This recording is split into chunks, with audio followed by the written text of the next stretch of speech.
আমাদের দেশে বেশিরভাগ মুসলমান রমাদান মাস আসলে আমরা কম বেশি নেকামলের চেষ্টা করি, কিন্তু রমাদানের অনেক আগে থেকে যে আমাদের যথাযথ পূর্ব প্রস্তুতি গ্রহণ করার কথা, দুর্ভাগ্যজনকভাবে সেই প্রস্তুতি যথাযথভাবে আমরা বেশিরভাগ লোক গ্রহণ করি না, যার ফলে রমাদান আসে, রমাদান চলে যায়, আবার রমাদান মাস আসে, আবার চলে যায়। আমাদের তেমন কোনো পরিবর্তন হয় না, আমাদের মধ্যে তেমন কোনো চেঞ্জ আসে না, আমাদের জীবনের ভিতরে তেমন কোনো দৃশ্যমান পরিবর্তন চোখে পড়ে না। এই জন্য সম্মানিত ভাইরা আমার, রমাদানকে যদি আমরা যথাযথভাবে কাজে লাগাতে চাই, তাহলে যথাযোগ্য প্রস্তুতি এখন থেকে, শাবান থেকেই আমাদের গ্রহণ করতে হবে। প্রিয় নবী সাল্লাল্লাহু আলাইহি সাল্লাম বলেছেন, ইন্নাল্লাহা ইউহিব্বু ইযা আমিলা আহাদুকুম আমালান আন ইউতকিনাহ। আল্লাহ রাব্বুল আলামিন বান্দা যে কোনো কাজ করলে সেটা যদি ইতকানের সাথে করে, দৃঢ়তার সাথে করে, উত্তম উপায়ে করে, যথাযথভাবে করে, সে কাজটা যদি করার মতো করে, তো আল্লাহ তাআলা সেটাকে পছন্দ করেন এবং ভালোবাসেন। আমরা যদি রমাদান মাসে সিয়াম এবং কিয়াম, রোজা এবং তারাবি, অন্যান্য আমল ইবাদত বন্দিগি গতানুগতিকভাবে করে শেষ করি, আমরা যদি দায় সারাভাবে শেষ করি, তাহলে এটা আল্লাহ তাআলার প্রিয় পাত্রে আমাদেরকে শামিল করবে না। আর যদি রমাদানের প্রত্যেকটি ইবাদত বন্দিগি এটা হয় ইতকানের সাথে, এটা হয় দৃঢ়তার সাথে, এটা হয় সুন্দরতম উপায়ে, এটা হয় যথাযথভাবে, তাহলে সেই ইবাদত আমাদেরকে আল্লাহর প্রিয় পাত্রে পরিণত করবে ইনশাআল্লাহ। প্রিয় ভাইরা আমার, রমাদান মাসের সেই ইবাদত বন্দিগিগুলোকে যথাযথভাবে করবার প্রয়োজনেই আগে থেকেই আমাদের যথাযথ প্রস্তুতিও থাকতে হবে। কারণ কথায় আছে, যে কোনো কাজের যথোপযুক্ত এবং প্রয়োজনীয় প্রস্তুতি গ্রহণ করা মানে হলো সেই কাজটির অর্ধপূর্ণতা। যে কোনো কাজ প্রস্তুতি যত ভালো হয়, কাজটা তত ভালো হয়। প্রস্তুতি যত নরমাল হয়, খারাপ হয়, কাজটা তত খারাপ হয়। এই জন্য আমরা রমাদান মাসকে যদি অর্থবহ এবং আমাদের লাইফ চেঞ্জিং ইবাদতের মৌসুম হিসাবে, সিজন হিসাবে গ্রহণ করতে চাই, তাহলে এখন থেকে তার জন্য আমাদের সুনির্দিষ্ট প্ল্যান, পরিকল্পনা থাকতে হবে, প্রস্তুতি থাকতে হবে। আল্লাহ রাব্বুল আলামিন আমাদের সবাইকে সেই তৌফিক দান করুন। এই যে রমাদান আসছে আর কয়দিন পর, কারা কারা এই রমাদানকে সবচেয়ে সুন্দরভাবে ব্যবহার করতে চান, একটু হাত তোলেন। আল্লাহ রাব্বুল আলামিন আমাদের সবার হাতগুলো কবুল আর মঞ্জুর করুন, বলুন আমিন। আল্লাহ আমাদেরকে রমাদানকে সর্বোচ্চ ভালোভাবে ব্যবহার করার তৌফিক দান করুন। ভাইরা আমার, এই রমাদান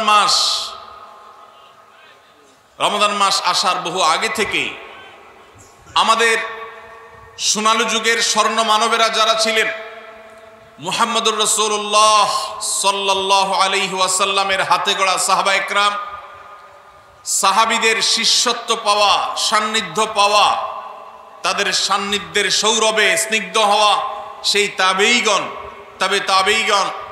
তারা রমাদানের যথেষ্ট আগে থেকে সুনির্দিষ্ট প্ল্যান প্রোগ্রাম করে প্রস্তুতি গ্রহণ করতেন। একজন প্রখ্যাত তাবেঈ আছেন, সাহাবীদের শিষ্যত্ব পেয়েছেন, এরকম একজন তাবেঈ আছেন, যার নাম ছিল মুআল্লা ইবনে ইয়াজিদ।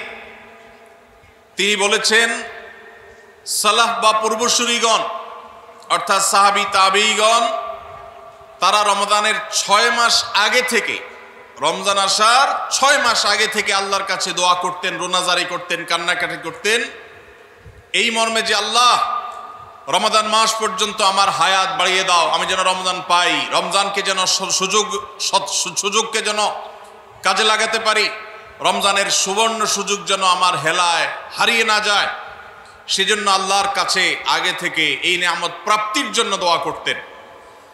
আর রমজানের পরে বাকি যে 6 মাস, এই 6 মাস তারা দোয়া করতেন, আল্লাহ রমজানে যে সমস্ত আমল ইবাদত, যে সমস্ত নেকামল বন্দিগি আপনি করার তৌফিক দিয়েছেন, সেগুলো যেন আপনি মেহেরবানি করে কবুল এবং মঞ্জুর করেন, অ্যাকসেপ্ট করেন, আপনি যেন সেগুলোকে গ্রহণ করে নেন, সেজন্য 6 মাস তারা দোয়া করতেন। তাহলে দেখা গেল সালাফে সালেহীন তাদের কাছে রমজান এত গুরুত্বপূর্ণ ছিল যে রমজানের আগের 6 মাস এবং পরের 6 মাস রমজান ভাবনায় তারা সব সময় ডুবন্ত ছিলেন, নিমজ্জিত ছিলেন, এর মধ্যেই তারা সব সময় মগ্ন থাকতেন। অথচ আমাদের শাবানের 10, 15, 20 দিন চলে গেলেও রমজানের আবহ আমাদের অনেকের জীবনে, আমাদের অনেকের লাইফস্টাইলে, আমাদের অনেকের প্ল্যান পরিকল্পনার মধ্যে দেখা যায় না। এই জন্য ভাইরা আমার, যথাযোগ্যভাবে রমজানকে যদি আমরা কাটাতে চাই, এর সঠিক ব্যবহার যদি করতে চাই, যেই প্রস্তুতিগুলো লাগবে 11টি প্রস্তুতি যেগুলো আমাদের রমজানকে সার্থক করতে পারে ইনশাআল্লাহ, তার মধ্যে সর্বপ্রথম যে প্রস্তুতিটি দরকার সেটি হলো রমজান মাস শুরু হওয়ার আগে থেকেই, যথেষ্ট আগে থেকেই তওবা এবং ইস্তেগফার করতে হবে। কি করতে হবে ভাই?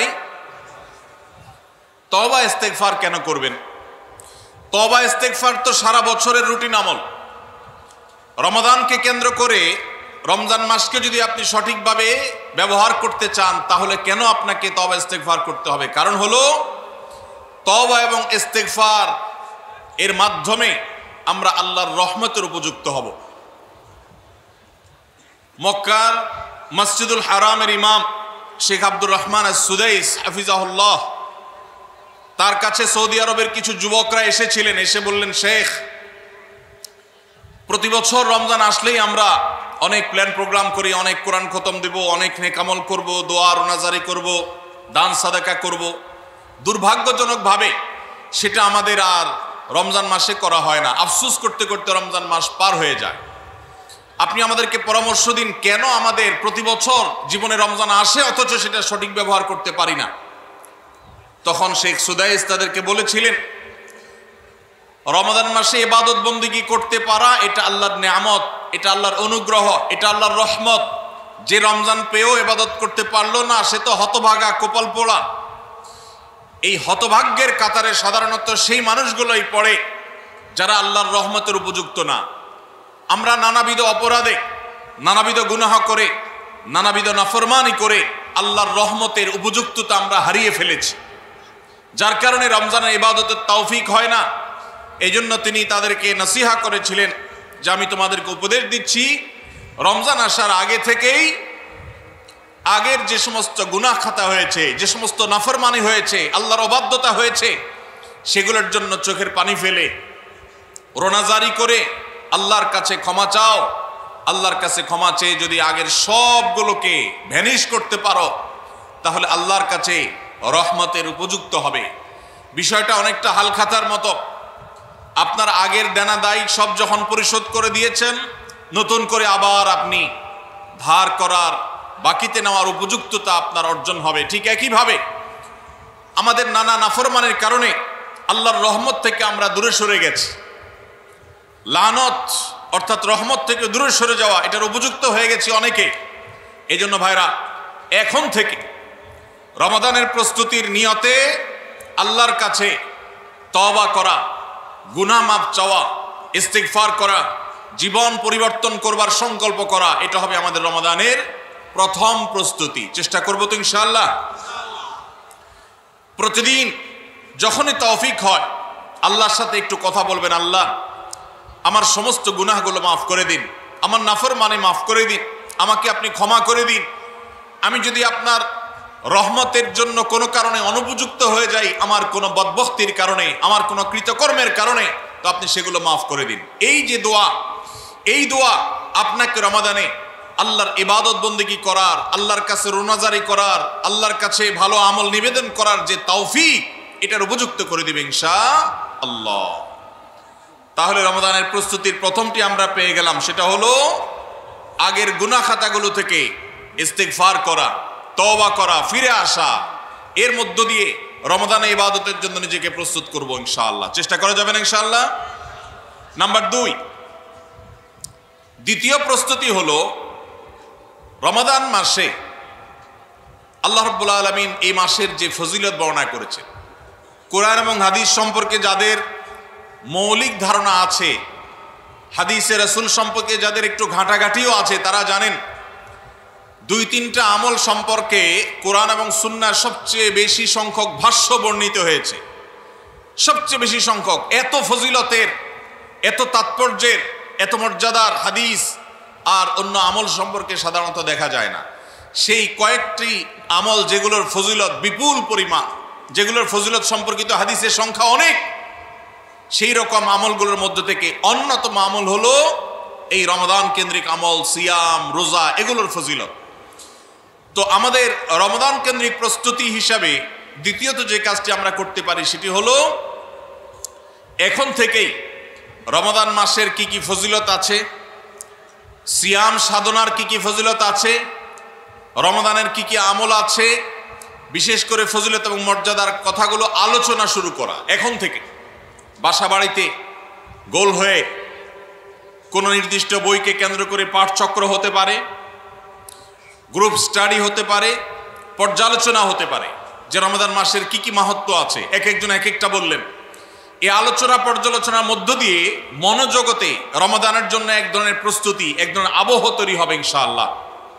এজন্য দ্বিতীয় প্রস্তুতি হিসাবে আমরা এই কাজটিও ইনশাআল্লাহ করব, সেটা হলো রমজানের ফজিলত, রমজানের মর্যাদা, সিয়ামের ফজিলত, অন্যান্য আমলের উপকারিতা, সেগুলো নিয়ে আমরা বেশি বেশি পর্যালোচনা করব। যত বেশি আপনি আগে থেকে পর্যালোচনা করবেন, রমাদানের প্রতি আপনার তৃষ্ণা, সিয়াম সাধনার প্রতি আপনার ভেতরে আকাঙ্ক্ষা, প্রত্যাশা এবং প্রতীক্ষা, এটা আপনার মধ্যে বাড়তে থাকবে এবং রমাদানের প্রতিটা মিনিটকে কাজে লাগাবার জন্য তাগাদা আপনার ভিতরে অনুভব হবে ইনশাআল্লাহ।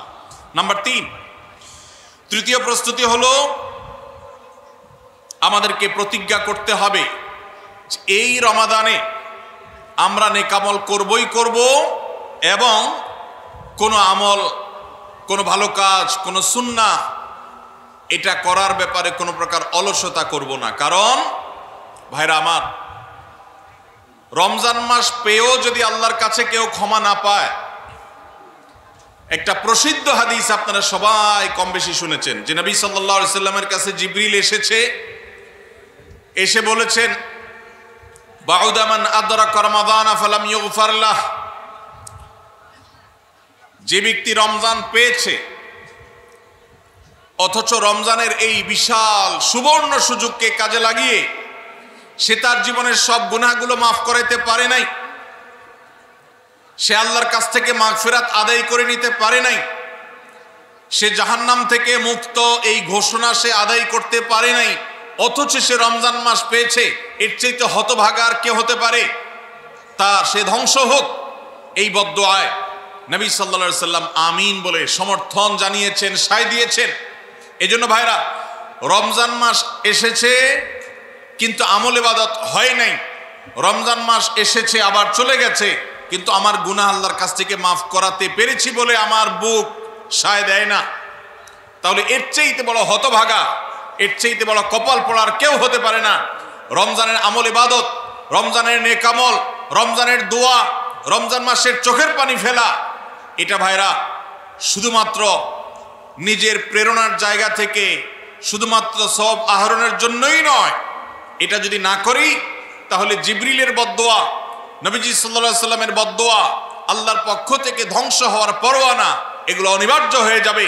এই কথা চিন্তা করে এখন থেকে রমাদান কেন্দ্রিক প্রস্তুতির অংশ হিসাবে আমাদেরকে প্রতিজ্ঞা করতে হবে, এইবারের রমাদানের প্রতিটা দিন আমি আল্লাহর কাছে চোখের পানি ফেলে একটা নির্দিষ্ট সময় কান্নাকাটি করব, আমার গুনাহ খাতাগুলোকে মাফ করাবো, জাহান্নামীদের তালিকা আমার নাম যদি কোনো কারণে যেয়ে থাকে, আমি এমনভাবে রোনাজারি করব, এমনভাবে ইস্তেগফার করব, এমনভাবে চোখের পানি ফেলবো, একান্ত নীরবে আল্লাহর সাথে কথা বলবো যেন আমার সমস্ত গুনাহগুলো মাফ হয়, জাহান্নামীদের তালিকা থেকে যেন আমার নাম কেটে যায়।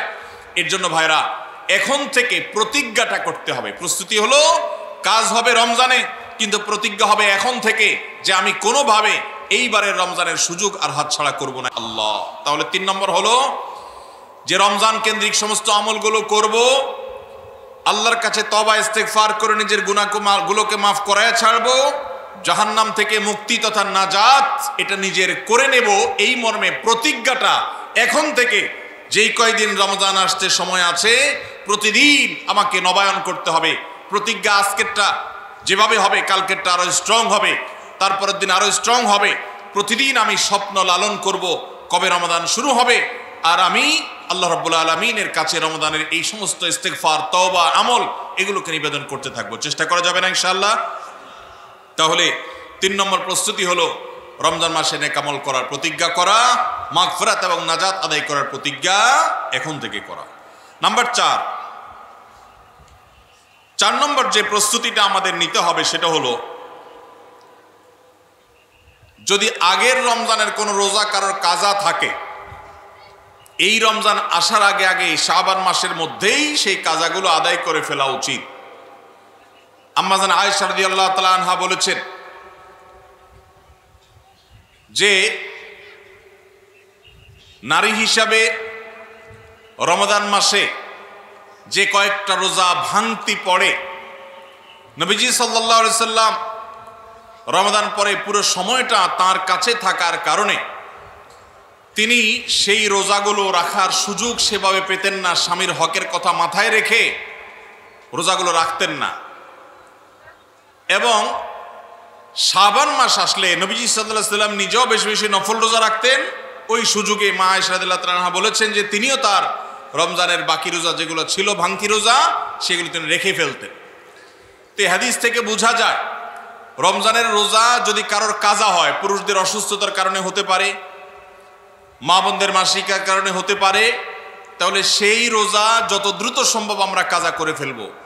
এবং সেই কাজা করতে যদি কোনো কারণে, যৌক্তিক কারণে বা যে কোনো কারণে যদি বিলম্ব হয়, তাহলে এই বছরের আসন্ন রমাদানের প্রস্তুতির অংশ হিসাবে আগের রমজানের কোনো ভাঙতি রোজা থাকলে সেগুলো সব রেখে কাজা করে সম্পূর্ণভাবে এই রোজার জন্য প্রস্তুত হবে। এটা হলো 4 নম্বর প্রস্তুতি। নাম্বার 5 নম্বরের রমজানের প্রস্তুতি হলো, আল্লাহ রাব্বুল আলামিনের কিছু সাধারণ ক্ষমা আছে, কমন ক্ষমা, গণহারে মাফ।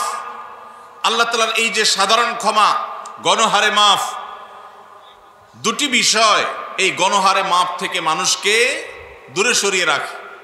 আল্লাহর গণহারে যে ক্ষমা, এই গণক্ষমার উপযুক্ততা নষ্ট করে দেয় দুটি জিনিস। তার একটি হলো শিরক, আরেকটি হলো হাসাদ। একটা হলো হিংসা, আরেকটা হলো শিরক। নবী করিম সাল্লাল্লাহু আলাইহি ওয়াসাল্লাম বিভিন্ন হাদিস থেকে আমরা জানি, তিনি বলেছেন আল্লাহ রাব্বুল আলামিন বিশেষ করে লাইলাতুন নিসফি মিন শাবানে যখন মানুষকে গণহারে ক্ষমা করেন, তখন 2 শ্রেণীর মানুষকে আল্লাহ তাআলা মাফ করেন না, ইল্লা লিল মুশরিকিন ও মুশাহিন। তবে যদি মুশরিক আর মুশাহিন থাকে, শত্রুতা করে, হিংসা করে অন্যের প্রতি, এইরকম মানুষ যদি থাকে, তাদেরকে আল্লাহ তাআলা সাধারণ ক্ষমা আওতায় আনেন না। রমাদানে আল্লাহ তাআলা প্রতিদিন বহু মানুষকে সাধারণ ক্ষমা করেন। রমজান যখন কাছে আসে, শেষ দশক আসে, তখন সাধারণ ক্ষমার পরিমাণ বেড়ে যায়। আল্লাহ সুবহানাহু ওয়া তাআলা বলেছেন ওয়ালিল্লাহি নবী সাল্লাল্লাহু আলাইহি সাল্লাম বলেছেন ওয়ালিল্লাহি উতাকাউ মিনান নার ওয়া যালিকা ফি কুল্লি লাইলা। রমজানের প্রত্যেক রাতে বহু মানুষকে আল্লাহ তাআলা জাহান্নাম থেকে মুক্ত ঘোষণা দিয়ে দেন। অমুক জাহান্নাম থেকে মুক্ত, অমুকের ছেলে অমুক জাহান্নাম থেকে মুক্ত, অমুকের ছেলে অমুক, তার নাম জাহান্নামের তালিকা থেকে কাটা, জান্নাতের তালিকা চলে আসবে। অসংখ্য মানুষকে এভাবে এই সুযোগ আল্লাহ তাআলা দান করেন। যারা শিরকে লিপ্ত, সেটা যেই কোনো ধরনের শিরক হোক, কবরকে যারা সিজদা করে, মাজারকে যারা পুজো করে, জীবিত মৃত মানুষকে যারা সিজদা করে, কবরে যারা প্রার্থনা করে, সেখানে যারা সন্তান চায়, ব্যবসার উন্নতি চায়, যত প্রকার শিরক আছে কবর কেন্দ্রিক এগুলোতে লিপ্ত হয়, অথবা এর বাইরে আরো যত রকমের শিরক গোটা দুনিয়াতে আছে, কোন প্রকার শিরকে যখন মানুষ লিপ্ত হয়, তখন এই ব্যক্তি আল্লাহ তাআলার সাধারণ ক্ষমার উপযুক্ত আর থাকে না। এই জন্য ভাইরা, রমজানের প্রস্তুতির অংশ হিসাবে 5 নম্বরের যে প্রস্তুতি আমরা গ্রহণ করব, সেটা হলো আল্লাহ তাআলা যেহেতু রমজানে অনেককেই সাধারণ ক্ষমা করবেন, আমি যেন সেই সাধারণ ক্ষমা প্রাপ্ত সৌভাগ্য মানুষদের তালিকায় ঢুকতে পারি, সেজন্য আমার অন্তর থেকে হিংসাকে ধুয়ে মুছে সাফ করে ফেলতে হবে। কোনো মুসলমানের কল্যাণ দেখে আমার কষ্ট হবে না, কারোর ভালো দেখে আমার ভেতরে জ্বালা পড়া হবে না। পারলে তার জন্য আরো বেশি দোয়া করব, যে কারোর ভালো হোক আমি আরো ভালো চাইব, কারোর কোনো ক্ষতি আমি চাইব না। এই কল্যাণকামিতাই হলো দিন। আদ-দীনু আন-নাসীহা। কিলা লিমান ইয়া রাসূলুল্লাহ? ক্বালা লিল্লাহি ওয়া লিরাসূলিহি ওয়া লিআম্মাতিল মুসলিমিনা ওয়া আইম্মাতিহিম। নবী সাল্লাল্লাহু আলাইহি সাল্লাম বলেছেন, ধার্মিকতা কিসের নাম? ধার্মিকতা, দিনদারিতা কিসের নাম? ধার্মিকতা হলো কল্যাণকামিতার নাম। আল্লাহ রাব্বুল আলামিনের আদেশ নিষেধ মেনে চলা, নবী সাল্লাল্লাহু আলাইহি সাল্লামের আদেশ নিষেধ মেনে চলা, এটাই হলো তাদের জন্য কল্যাণকামিতা। আর সকল স্তরের সাধারণ মানুষের কল্যাণ চাওয়া, কারোর ক্ষতি না চাওয়া, এটাই হলো দিনদারিতা। যে ব্যক্তি কারোর ক্ষতি চায়, যে মুসলমান আরেক মুসলমানের ভালো দেখলে তার ভেতরে জ্বালা পোড়া করে, অস্থিরতা আসে, সে ভালো মুসলমান না, সে হিংসুক, তার ভিতরে কবিরা গুনাহ আছে। এই জন্য রমজান মাসে আল্লাহর সাধারণ ক্ষমা পেতে হলে অন্তরকে এখন থেকে পরিচ্ছন্ন করতে হবে, চোখটা বন্ধ করে মনে রাখতে হবে, স্মরণ করতে হবে আমার আশেপাশে এমন কে আছে যার কল্যাণ দেখলে আমার সহ্য হয় না, যার ভালো দেখলে আমার ভিতরে জ্বালা পোড়া করে, যার সুসংবাদ শুনলে আমার ভিতরে খারাপ লাগা কাজ করে। তাহলে বুঝতে হবে তার প্রতি আমার হিংসা আছে। আল্লাহর জন্য নিজের হিংসা থেকে পরিচ্ছন্ন হয়ে অন্তরকে ধুয়ে সাফ করে তারপরে রমজানের সাধারণ ক্ষমার জন্য উপযুক্ত করতে হবে এখন থেকে। ঠিক একইভাবে আমি আমার কথায়, আমার কাজে, আমার বিশ্বাসে কোনো মাধ্যমে আল্লাহর সঙ্গে শিরক করছি কিনা, আরশের মালিকের সাথে শিরক করছি কিনা, আল্লাহ বলেছেন ইন্নাল্লাহা লা ইয়াগফিরু আন ইউশরাকা বিহি ওয়া ইয়াগফিরু মা দুনা যালিকা লিমান ইয়াশা। আল্লাহর সঙ্গে শিরক করা হলে এটা আল্লাহ মাফ করবেন না। শিরকের অপরাধ এটা যদি কেউ করে তওবা ছাড়া মারা যায়, আল্লাহ তাআলা এই অপরাধ ক্ষমা করবেন না, এটা আল্লাহর আগে থেকে দেওয়া ঘোষণা। কোরআনে আল্লাহ আরো বলেছেন লোকমান হাকিমের উদ্ধৃতি দিয়ে, ইন্নাশ শিরকা লাযুলমুন আযীম। তিনি তার সন্তানকে উপদেশ দিতে গিয়ে বলেছিলেন যে ইন্নাশ শিরকা লাযুলমুন আযীম, শিরক সবচেয়ে বড় অপরাধ। এজন্য ভাইরা, শিরক থেকে পরিচ্ছন্ন না থাকলে রমাদানের কোনো ইবাদত, কোনো আমল আমাদের কাজে আসবে না। এজন্য রমজানের প্রস্তুতি হিসাবে শিরক এবং হিংসা থেকে অন্তরকে পরিচ্ছন্ন করা, পবিত্র করা, এটা হলো আমাদের পঞ্চম প্রস্তুতি। নাম্বার 6, বিগত রমজান যেগুলো আমাদের জীবনে এসেছে, সেই সমস্ত রমাদানে কেন আমার আমল ইবাদত হয় নাই? রমজান আসার আগে নিয়ত করছি কোরআনটা খতম দিব, কিন্তু দিতে পারি নাই। রমজান আসার আগে নিয়ত করেছিলাম এই বছর একটা তারাবিও মিস করব না, কিন্তু অনেকগুলো মিস হয়ে গেছে। রমজান আসার আগে নিয়ত করেছিলাম এই বছর রমজান থেকেই ধূমপান করা ছেড়ে দিব, কিন্তু অনেকে ছাড়তে পারেন নাই। রমজান আসার আগে নিয়ত ছিল এই বছর রমজানে একটা খারাপ জিনিসও মোবাইলে, টিভিতে দেখব না, কিন্তু সেই প্রতিশ্রুতি রাখতে পারি নাই। কেন পারি নাই? বিগত রমজানের সমস্ত আমল নামা নিয়ে বসতে হবে এখন থেকে, শাবান থেকে, আজকে থেকেই, যে আমার গত রমজানে আমল ইবাদতের ক্ষেত্রে প্রতিবন্ধকতা, বাধাগুলো কি কি ছিল, একটা একটা করে সম্ভব হলে লিখে ফেলবেন। নাম্বার 1, আমি তারাবিটা নিয়মিত পড়তে পারি নাই, কারণ অমুক অমুক বন্ধুর সাথে আড্ডায় যেতে হয়েছে, তাহলে এটা আমার একটা বাধা। আমি হারাম জিনিস থেকে বেঁচে থাকবো, কিন্তু পারি নাই কেন? কারণ ফেসবুকে ঢুকছি একটা কাজে, সেখান থেকে আমার আরো 5টা অকাজ করা লাগছে, তাহলে এটা আরেকটা কারণ, ফেসবুক। এইভাবে একটা একটা করে আপনি যদি কারণ লেখেন, লেখার পর আসন্ন রমাদানকে অর্থবহ এবং সার্থক করবার স্বার্থে এবং প্রয়োজনে সেই চিহ্নিত কারণগুলো একটা একটা ধরে হিম্মত করে, সৎসাহস করে আল্লাহকে সন্তুষ্ট করবার আশায় ছুঁড়ে ফেলে দিতে হবে নিজের জীবন থেকে।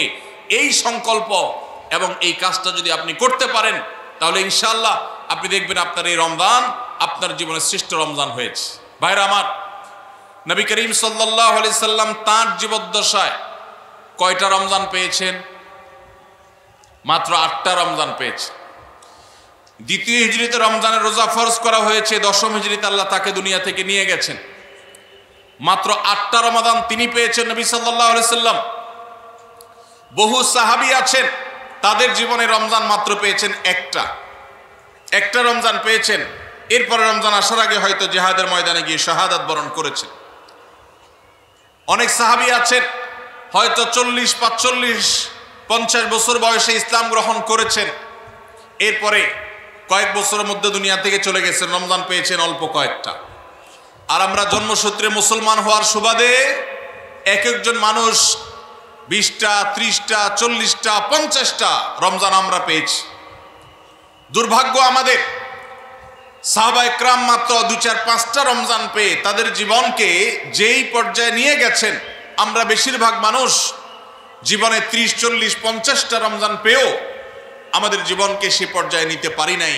ভাইরা আমার, এই জন্যই আসন্ন রমাদানকে সঠিকভাবে ব্যবহার করবার জন্য আমাদের বিগত রমজানগুলোর সমস্ত সমস্যাগুলোকে চিহ্নিত করতে হবে। কি কি কারণে আমি এর আগের রমজানগুলো সঠিকভাবে কাজে লাগাতে পারিনি, ব্যবহার করতে পারিনি, সেগুলো একটা একটা করে দূর করতে হবে।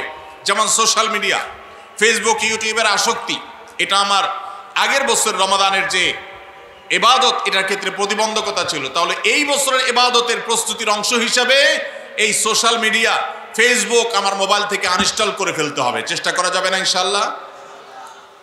ভাইরা আমার, যদি ফেসবুক আমার আমল ইবাদতের প্রতিবন্ধকতা তৈরি করে, তাহলে ফেসবুককে আল্লাহর জন্য কোরবানি করবেন রমজান মাস উপলক্ষে। কারা কারা প্রস্তুত আছেন? হাত তোলেন।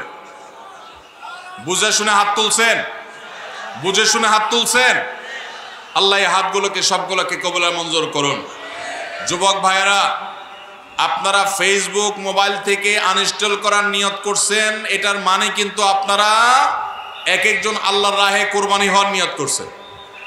প্রস্তুত আছেন তো ইনশাআল্লাহ? নিজেদের কোরবানি করার জন্য প্রস্তুত আছেন তো ইনশাআল্লাহ? আল্লাহ তাআলা আমাদেরকে তৌফিক দান করুন। ভাইরা আমার, রমাদানের 6 নম্বর প্রস্তুতির অংশ হিসেবে যে কাজটি করতে হবে বলছিলাম, সেটা হলো আমাদের সমস্যাগুলো কি কি হয়েছে সেগুলো চিহ্নিত করে সেগুলো দূর করতে হবে। আর 7 নম্বর প্রস্তুতির অংশ হিসাবে আমরা যেটি করব সেটা হলো রমাদান কেন্দ্রিক সমস্ত আহকাম এবং মাসাইল, বিধিবিধানগুলো আমাদের শিখে ফেলতে হবে। এটা রমজানের প্রস্তুতি। আমাদের দেশে অনেক মসজিদে ইমাম সাহেবরা তালিম করেন রোজা ভঙ্গের কারণ কি, রোজা মাকরুহ হওয়ার কারণ কি, রোজার জন্য ক্ষতিকর বিষয়গুলো কি কি, এগুলো রমজান মাসে বিভিন্ন নামাজের পরে তালিম করেন। এটা একটা ভালো চেষ্টা, কিন্তু এই কাজটা যদি আমরা শাবান মাস থেকে নিজস্ব উদ্যোগে করি সেটা হবে আরো ভালো চেষ্টা। কথা কি বুঝে আসছে ভাই? তাহলে রমজান আসার আগে থেকেই আমরা মাসাইলের তালিম, মাসাইলের শিক্ষা, জ্ঞান অর্জন, রমজানের বিধিবিধানগুলো আমরা জানার চেষ্টা করব। এটা হবে পার্ট অফ প্রিপারেশন ফর রমাদান। রমজানের জন্য প্রস্তুতির অংশ হিসাবে আমাদের এখন থেকে রমজান এবং সিয়ামের মাসাইলগুলো জানতে হবে। আল্লাহ আমাদের সবাইকে আমলের তৌফিক দান করুন। 8 নম্বর হলো রমজানে যে আমলগুলো করবেন এখন থেকে সেগুলোর ওয়ার্ম আপ এবং রিহার্সেল শুরু করে দিবেন, প্রস্তুতি শুরু করে দিবেন, চর্চা শুরু করে দিবেন। কারণ মানুষ দাঁড়ানো অবস্থায় হঠাৎ করে জোরে দৌড় দিতে পারে না। একটা গাড়ি সেটা দাঁড়ানো অবস্থায় হঠাৎ করে 100, 150, 110, 20 গতিতে চলতে পারে না। প্রথম 10, 20 হয়, এরপরে 40, 60 হয়, এরপর আস্তে আস্তে 100 বা 110, 20 হয়। এই জন্য রমাদান মাসে যদি আপনি বিপুল পরিমাণ ইবাদত করতে চান, অনেকে আছেন অপেক্ষা থাকেন রমজানের চাঁদ উঠলে সব শুরু করব। এদের দ্বারা জীবনে কিছুই হয় না। যারা আসলেই রমজানে কিছু করতে চায় তারা এখন থেকে শুরু করবে। রমজানে আমরা রোজা রাখবো, নবী সাল্লাল্লাহু আলাইহি সাল্লাম শাবান থেকে নফল রোজা রাখার অভ্যাস শুরু করতেন।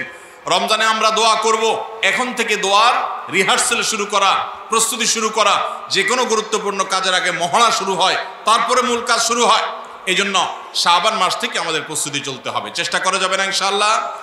তাহলে 8 নম্বরের প্রস্তুতি হলো যেই আমলগুলো রমজানে করব সেগুলোর রিহার্সেল, সেগুলোর প্রস্তুতি, ওয়ার্ম আপ এখন থেকে শুরু হবে। নাম্বার 9, রমজান মাসের দিন এবং রাত যেভাবে কাটাবেন তার জন্য একটা প্ল্যান করে ফেলবেন, সুন্দর করে একটা স্কেডিউল করে ফেলবেন, রুটিন করে ফেলবেন যে আমি কোরআন তেলাওয়াতটা কোন সময় করব। দিনের কোন সময়টাতে আমি কোরআন তেলাওয়াতের জন্য টাইম বরাদ্দ রাখলে সেটা মিস হবে না। হতে পারে ঘুমানোর আগে, হতে পারে ফজরের পরে। কোন টাইমটা আমার সবচেয়ে কোরআন তেলাওয়াতের জন্য নিরাপদ টাইম সেটা আমি ফিক্স করব। এই ঠিক একইভাবে আমি আল্লাহর কাছে রোনাজারের জন্য ভালো সময় কোনটা সেটা ঠিক করব। আমরা আমাদের আসুন্নাহ ফাউন্ডেশন থেকে আপনারা জানেন রমাদান প্ল্যানার নামে একটা প্ল্যানার তৈরি করেছি রমজানকে অর্থবহ করবার জন্য। এবছর আরেকটা নতুন বই আমাদের আসছে সামনের সপ্তাহে ইনশাআল্লাহ। মাহে রমজানের 27টি আমল, মাসনুন আমল কোরআন সুন্নাহর আলোকে। প্রত্যেকটা খুঁটিনাটি আমলকে আলাদা আলাদা করে উল্লেখ করা হয়েছে। খুব ছোট্ট ছোটি বই, উদ্দেশ্য রমাদানকে অর্থবহ করা।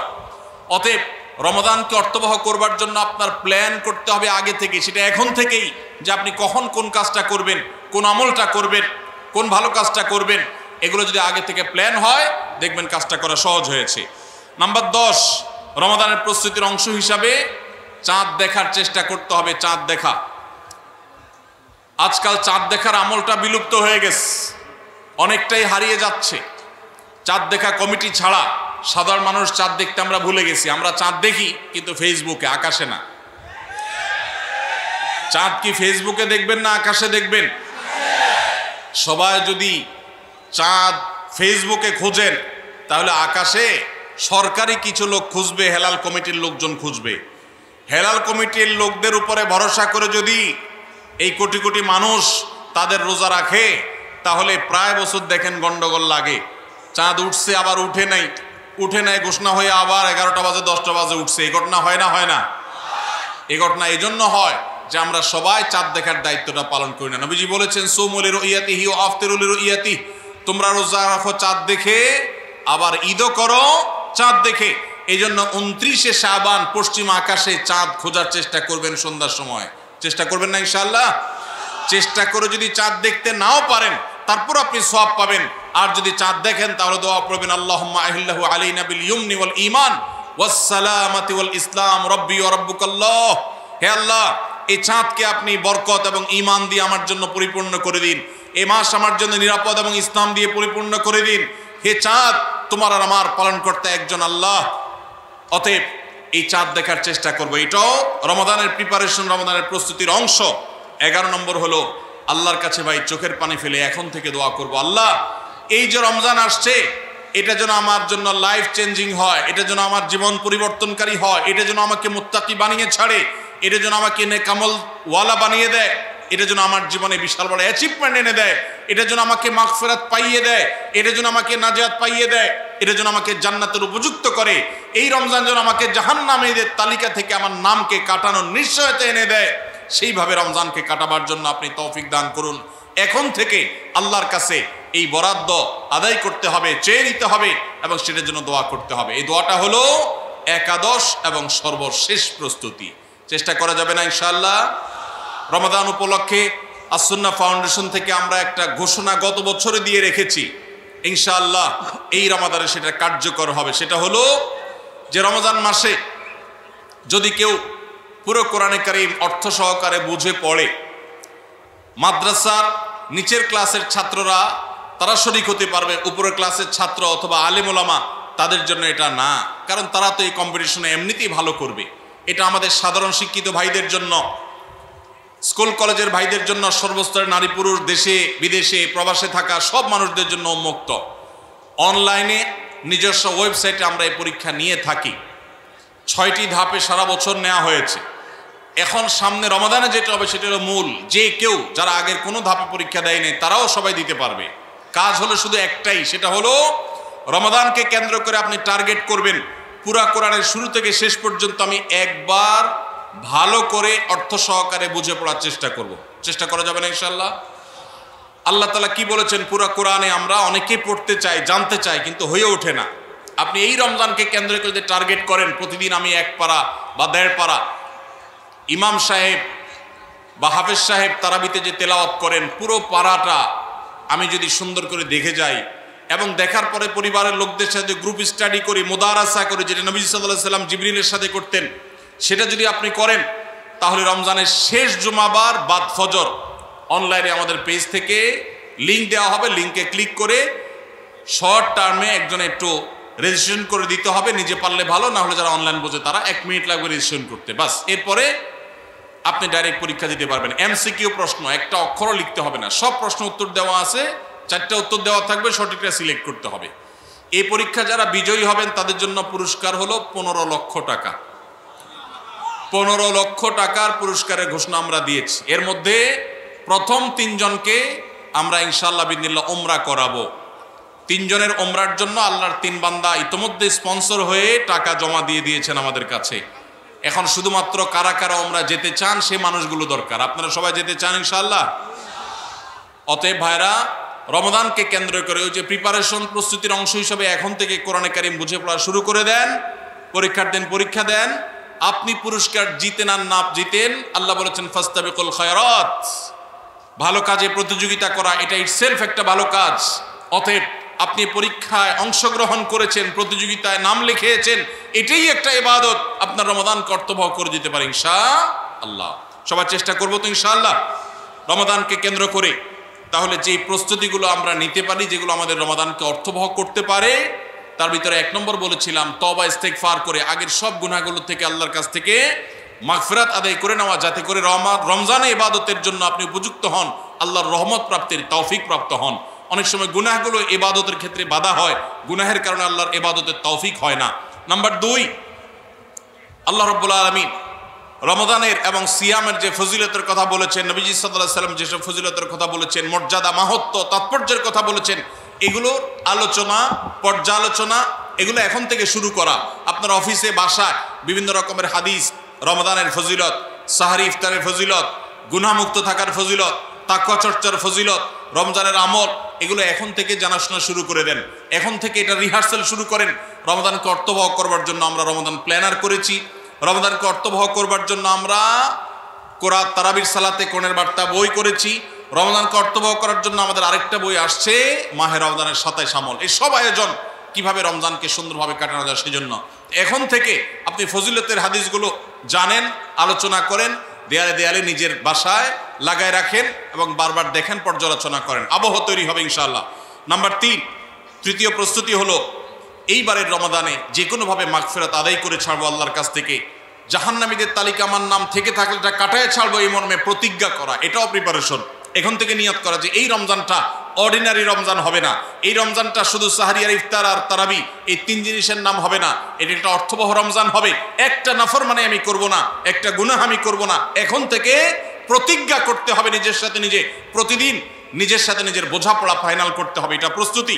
নাম্বার 4, বিগত রমাদানের যদি কোনো রোজা কাজা হয়ে থাকে সেগুলো সব আদায় করে শেষ করতে হবে শাবানের মধ্যে। নাম্বার 5, শিরক এবং হাসাদ, হিংসা, এগুলোর কারণে আল্লাহর সাধারণ ক্ষমার উপযুক্ততা মানুষ হারিয়ে ফেলে, সেগুলো থেকে মুক্ত থাকার প্রতিজ্ঞা করে মুক্ত থাকার জন্য চেষ্টা করতে হবে এখন থেকে, যে শিরক থেকে থাকলে জীবনে কখনো সেই শিরক থেকে মুক্ত হওয়া, অন্তরের কার প্রতি হাসাদ থাকলে সেটাকে দূর করা, তার কল্যাণকামী হওয়া, এগুলোর মধ্য দিয়ে রমজানে যে সাধারণ ক্ষমা হবে তার জন্য যে উপযুক্ততা তৈরি করা, এটাও রমজানের প্রস্তুতির অংশ। নাম্বার 6, বিগত রমজানগুলোতে কোন কোন কারণে আমার আমল হয় না, কোন দোস্তের কারণে, কোন বন্ধুর কারণে, কোন গ্রুপের কারণে, কোন অ্যাপসের কারণে, কোন ফেসবুকের কারণে, সেগুলো একটা একটা করে এই রমজানে যেন জীবনে না থাকে সেগুলা ছিন্ন করার জন্য প্রস্তুতি নেওয়া। নাম্বার 7, রমজানের মাসলা মাসাইলগুলো জানা, এটাও রমজানের প্রস্তুতির অংশ, এখন থেকে সেটা করা। 8 নম্বর হলো রমজানে যে আমল করতে চান এখন থেকে সেগুলো শুরু করে দেন, তেলাওয়াত করা। অনেক সালাফ শাবান মাস থেকে প্রচুর তেলাওয়াত করা শুরু করতেন, নবীজি শাবান মাস থেকে নফল রোজা শুরু করতেন। এগুলো হলো আগে থেকে প্রস্তুতি এবং মহড়া। রমজানে যা করবেন, দান সদকা করবেন, এখন থেকে লিস্ট করেন, তালিকা শুরু করে দেন, টাকা পয়সা শুরু করে দেন, এগুলো হলো পার্ট অফ প্রিপারেশন। 9 নম্বর হলো রমজান কিভাবে কাটাতে চান তার একটা রুটিন করে ফেলেন, দিন রাত 24 ঘন্টার রুটিন। বাচ্চাদের, ফ্যামিলির অনেক ধরনের আমল আছে রমজানকে কেন্দ্র করে, যেগুলো হারিয়ে গেছে আমাদের সমাজ থেকে। রুটিন করেন এবং ইলম অর্জন করার চেষ্টা করেন। নাম্বার 10, চাঁদ দেখার চেষ্টা করতে হবে, এটাও রমজানের প্রস্তুতির অংশ। আর 11 নম্বর হলো আল্লাহর কাছে দোয়া করতে হবে, আল্লাহ যেন আমাদেরকে রমজানের রোজাকে যথাযথভাবে আদায় করার তৌফিক দান। ইনশাআল্লাহ আল্লাহ রাব্বুল আলামিন আমাদের সবাইকে রমজানকে সর্বোচ্চ কাজে লাগাবার, সর্বোত্তম ব্যবহার করবার তৌফিক দান করুন। সবাই চেষ্টা করবো তো ইনশাআল্লাহ। ভাইরা আমার, জীবনে রমজান হতে পারে এটাই শেষ, সেই চিন্তা করেই আমাদেরকে রমাদানকে ইস্তেকবাল করতে হবে, অভ্যর্থনা জানাতে হবে। এটাকে শেষ রমজান ধরেই প্রিপারেশন নিতে হবে, আগাইতে হবে। এইবার যদি সুযোগ মিস হয়, হয়তো আর সুযোগ আমার কাছে আসবে না, সেই চিন্তা করেই করতে হবে। তাহলে ইনশাআল্লাহ এই রমাদানে অর্থবহ কিছু করা সম্ভবপর হবে। আমরা সবাই সেজন্য যার যার জায়গা থেকে সচেষ্ট হব আগে থেকেই। এবং মনে রাখবেন, আবারও বারবার বলছি যে নবী সাল্লাল্লাহু আলাইহি সাল্লামের সেই হাদিসটি মাথায় রাখতে হবে, রমজান মাসটা আমল করে, ইবাদত করে কিছু কামাইতে পারলাম ভালো, না কামাইতে পারলাম তেমন কোনো ব্যাপার না। ব্যাপারটা সেরকম না। ব্যাপারটা হলো, যদি এই মাস চলে যায় আর অবহেলায় আপনি আল্লাহর কাছ থেকে মাগফিরাত আদায় করতে না পারেন, তাহলে বাউদামান আদরাকা রমাদান ওয়া লাম ইগফার লাহ, এই হাদিসের মেজদাক হবেন আপনি, এই হাদিসের প্রয়োগ ক্ষেত্র হবেন আপনি। সেক্ষেত্রে রমজান পেয়েও মাগফিরাত না পাওয়ার কারণে ধ্বংস অনিবার্য হয়ে যাবে। এটা শুধুমাত্র শখের বিষয় না, এটা ডু অর ডাই এর মতো ব্যাপার। আপনি রমজান পাইলেন না, মাগফিরাত পাইলেন না, জাহান্নাম নিশ্চিত হবে। অতএব যারা বাঁচতে চায় তারা এখন থেকে প্ল্যান প্রোগ্রাম করা যাবে না ইনশাআল্লাহ। সেই সাথে আমি শুরুতে যেটা বলেছিলাম, রমাদান সেই মাস যেই মাসে আমল এবং ইবাদতের শুধু উন্নতি আর তারাক্কি না, মুসলমানদের সার্বিক অগ্রগতি উন্নতি আল্লাহ রাব্বুল আলামিন এই মাসে দিয়েছেন। ঐতিহাসিক বদরের যুদ্ধের সেই স্মৃতি বিজড়িত মাস এই রমাদান, মক্কা বিজয়, বড় বড় ঘটনা ইসলামের ইতিহাসে, বড় বড় সাফল্য আল্লাহ তাআলা রমাদানে দিয়েছেন। অতএব সেই জন্য নিজেদেরকে প্রস্তুত করতে হবে, প্রস্তুতি এখন থেকে গ্রহণ করতে হবে। এবং বাংলাদেশের এই মাটি আল্লাহ রাব্বুল আলামিন যেন দ্বীনের জন্য, ঈমানের জন্য, কোরআনের জন্য, সুন্নাহর জন্য কবুল করেন। এদেশের মুসলমানদের অন্তরের অন্তঃস্থলে যেন দ্বীনকে আল্লাহ তাআলা গেঁথে দেন। আমাদেরকে সবাইকে যেন আল্লাহ তাআলা প্র্যাকটিসিং মুসলমান বানায় দেন। নামধারী মুসলমানদেরকে আল্লাহ যেন সিরিয়াস মুসলমান বানায় দেন। নামাজি মুসলমানকে যেন আল্লাহ আখলাকওয়ালা মুসলমান বানায় দেন। আখলাকওয়ালা মুসলমানকে যেন আল্লাহ মুখলিস মুসলমান বানায় দেন। আমরা সবসময় দোয়া করবো ইনশাআল্লাহ। এই আসন্ন রমাদানকে কেন্দ্র করে সেই দোয়া আরো বাড়াতে হবে, তার প্রিপারেশন আরো বাড়াতে হবে। এদেশের সংখ্যাগরিষ্ঠ মানুষ তারা ইসলামকে পছন্দ করে, মুসলমান, তারা ইসলামকে ভালোবাসে মনে প্রাণে, ধর্মপ্রাণ। এরপরও এদেশে একের পর এক বিভিন্ন সময় আমরা দেখেছি ইসলামকে নানাভাবে আঘাত করা হয়। আমরা মুসলমানরা সর্বশক্তি দিয়ে এই সামান্য কিছু হাতে গোনা ইসলাম এবং মুসলমানদের প্রতি বিদ্বেষ পোষণ করা এই অপশক্তি, এদেরকে দমন করবার শপথও আমাদেরকে গ্রহণ করতে হবে রমাদানকে কেন্দ্র করে। আপনারা অনেকে ইতোমধ্যে জেনেছেন, অনেকে আপনারা জেনেছেন এবং দেখেছেন, দেশে সংস্কার কার্যক্রম যে চলমান আছে, এখানে নারী বিষয়ক সংস্কারের যে কমিশন, সেই কমিশন পত্রপত্রিকা আপনারা দেখেছেন, অনেকে সুপারিশ করেছে বৈষম্য দূর করার নাম দিয়ে কোরআন যে বাবার সম্পত্তিতে, মায়ের সম্পত্তিতে মেয়েদেরকে ছেলেদের অর্ধেক সম্পদ দিতে বলেছে, সে আইনটা এখনো সামাজিকভাবে প্রচলিত আইনে কার্যকর আছে। এইটাকে পরিবর্তন করার, আল্লাহর এই বিধানকে পরিবর্তন করার সুপারিশ করেছে এই নারী বিষয়ক সংস্কার কমিশন। এই সুপারিশ বাস্তবায়ন করার দুঃসাহস যদি কেউ দেখায়, তাহলে এটা হবে সবচেয়ে বড় অপরিণামদর্শী কাজ, সবচেয়ে দুর্ভাগ্যজনক অধ্যায়। শুনতে খুব ভালো শোনা যায়, খুব মুখরোচক মনে হয়। একই বাবার সন্তান ছেলে এবং মেয়ে, ছেলে 2 টাকা পাইলে মেয়ে কেন 1 টাকা পাবে? কিন্তু এর পেছনে লুকায়িত আছে এক গভীর শয়তানের ষড়যন্ত্র। সেটা হলো পশ্চিমা পৃথিবীর মানুষেরা তাদের পরিবার ব্যবস্থাপনা ধ্বংস হয়ে গেছে, বহু আগেই তাদের পরিবার ব্যবস্থাপনা মুখ থুবড়ে পড়েছে। আজ এই ভারতবর্ষে শুধু মুসলমান কেন, আমাদের এই অঞ্চলের হিন্দু, খ্রিস্টান, বৌদ্ধ সব ধর্মের মানুষের মধ্যে পারিবারিক বন্ডিং এবং পরিবার ব্যবস্থাপনা, স্বামী স্ত্রীর মধ্যকার সৌহার্দ্য যতটুকু আছে, পশ্চিমারা সেগুলা কল্পনাও করতে পারে না। ওরা আমাদের চাইতে জ্ঞানে বিজ্ঞানে এগিয়ে থাকতে পারে, ওরা আমাদের চাইতে তথ্য প্রযুক্তিতে অগ্রসর থাকতে পারে, তারা অবকাঠামোতে আমাদের চাইতে 200 বছর এগিয়ে থাকতে পারে, কিন্তু পরিবার ব্যবস্থাপনা আমরা ওদের চাইতে 500 বছর এগিয়ে আছি। আমাদের এখানকার স্বামী স্ত্রীর মধ্যকার ভালোবাসা, এটা তাদের দেশে সোনার হরিণ। আমাদের এখানকার সন্তানের সাথে বাবা মার বন্ডিং, তাদের ওখানে সেটা দুষ্প্রাপ্য। ভাইরা আমার, এই যে সমতার নাম দিয়ে, বৈষম্য দূরের নাম দিয়ে এই যে নতুন প্রস্তাবনা আসছে, এই প্রস্তাবনার মিনিং হলো পরিবার ব্যবস্থাপনাকে ধ্বংস করে ফেলা। কিভাবে সেটা? ছেলে এবং মেয়ে উভয় যখন সমান সমান হারে 1 টাকা 1 টাকা করে পাবে, তখন পশ্চিমাদের মতো ছেলে বলবে মেয়েকে, বাসা ভাড়া তুমি অর্ধেক শেয়ার করো, সংসার খরচ তুমি অর্ধেক শেয়ার করো, যেভাবে পশ্চিমা পৃথিবীতে আছে। এইটা যদি শুরু হয়, তখন পরিবার ব্যবস্থাপনা ওদেরটা যেরকম ধ্বংস হয়েছে, আমাদেরটাও ধ্বংস হওয়া অনিবার্য হবে। দুইজনকে ঘরের বাহির হতে হবে।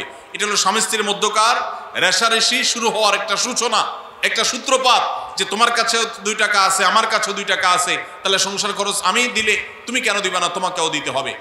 এখন আল্লাহ রাব্বুল আলামিন যে সুন্নাতুল্লাহি ফিল আরদ, পৃথিবীতে আল্লাহর যে নিয়ম রেখেছেন, পুরুষরা বাহিরের দিকটা সামলায়, মেয়েরা ভেতরের দিকটা সামলায়। পুরুষরা বাহিরের জগৎটাকে দেখে, মেয়েরা ভেতরের জগৎটাকে দেখে।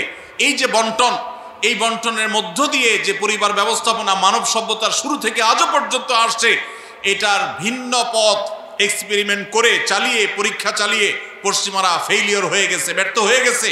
এখন আমাদের সমাজকে ব্যর্থ করার অপচেষ্টায় এদেশে তাদের কিছু দোসররা করছে এবং তারা এই কাজে লিপ্ত আছে। বিধায় আমাদেরকে চোখ কান খোলা রাখতে হবে।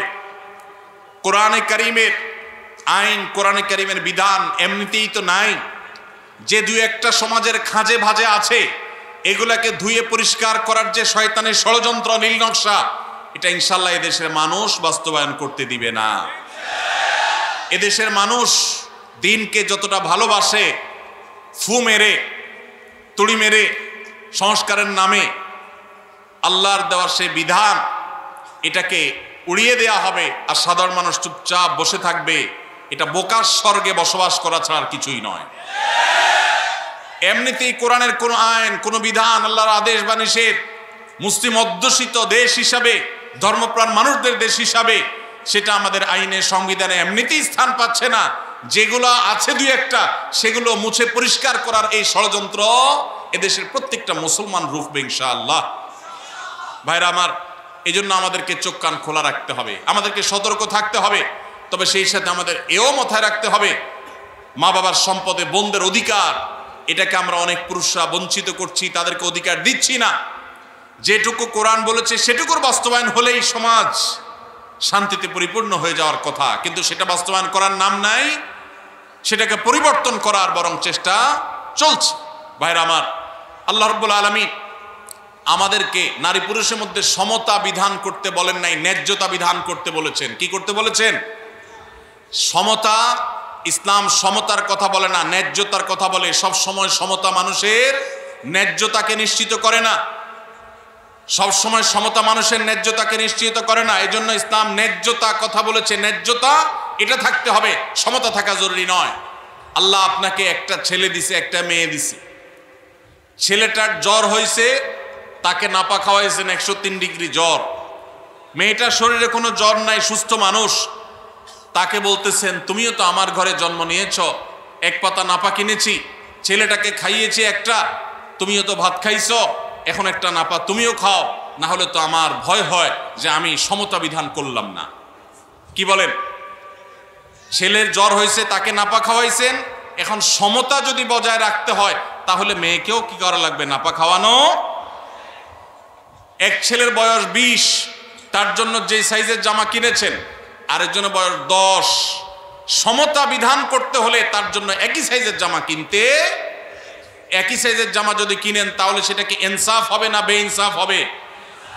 ইসলাম এই মুখরোচক, সস্তা, শুনতে শুধু ভালো শোনা যায় এরকম সমতা নারী পুরুষের মধ্যে করতে বলে না, ন্যায্যতাকে নিশ্চিত করতে বলে। আপনি কোথাও আপনার ছেলে মেয়েদেরকে কোনো ভালো কিছু দেখাবার জন্য নিয়ে গেছেন, দুইজন ছেলে বা একজন ছেলে একজন মেয়ে গেছে, একজন বড় একজন ছোট, একটু উপরে উঠে দেখতে হবে। সেজন্য যে বড় 15 বছর বয়স, তার দেখার সুবিধার জন্য 3টা ইট দিয়ে বলেছেন, তুমি এবার দাঁড়াও, সে দেখতে পাচ্ছে।